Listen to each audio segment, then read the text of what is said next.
بسم اللہ الرحمن الرحیم۔ السلام علیکم، میں ہوں اقبال سحر اور آپ دیکھ رہے ہیں ریئل نیوز ورلڈ۔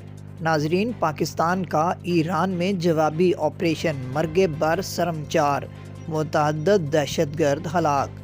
پاکستان نے ایران میزائل حملے کا بھرپور جواب دیتے ہوئے ایران میں دہشت گردوں کے ٹھکانوں کو نشانہ بنایا۔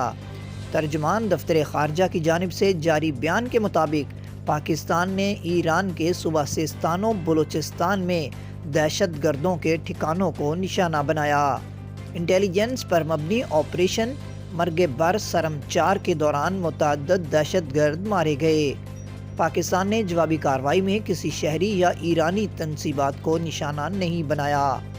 ہمارے سنجیدہ تحفظات پر عمل نہ ہونے کی وجہ سے نام نہاد سرم 4 بے گناہ پاکستانیوں کا خون بہاتے رہے۔ آج صبح دہشت گردوں کے خلاف کارروائی مصدقہ انٹیلیجنس کی روشنی میں کی گئی۔ ترجمان کے مطابق کارروائی تمام خطرات کے خلاف اپنی قومی سلامتی کے تحفظ اور دفاع کے غیر متزلزل عزم کی عکاس ہے۔ انتہائی پیچیدہ آپریشن مرگ بر سرم 4 پاکستان کی مسلح افواج کی پیشہ ورانہ مہارت کا منہ بولتا ثبوت ہے۔ دفتر خارجہ کی ترجمان کا کہنا تھا کہ پاکستان اپنے عوام کے تحفظ اور سلامتی کے لیے تمام ضروری اقدامات کرتا رہے گا۔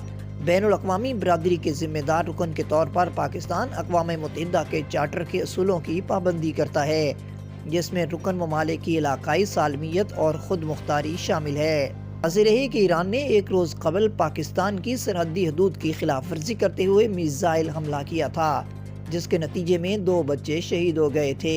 امریکی محکمہ خارجہ نے پاکستان میں ایران کے حملے کی مذمت کرتے ہوئے کہا تھا کہ ایران اپنے 3 ہمسایہ ممالک کو نشانہ بنا چکا ہے۔ مزید اپڈیٹ کے لیے ہمارے ساتھ وابستہ رہیں۔ اگر آپ نے ہمارے چینل کو سبسکرائب نہیں کیا تو پلیز کر دیجئے اور بیل آئیکن کو پریس کرنا مت بھولیے تاکہ ہماری نئی ویڈیو کا نوٹیفیکیشن بر وقت آپ تک پہنچ سکے۔ اللہ حافظ۔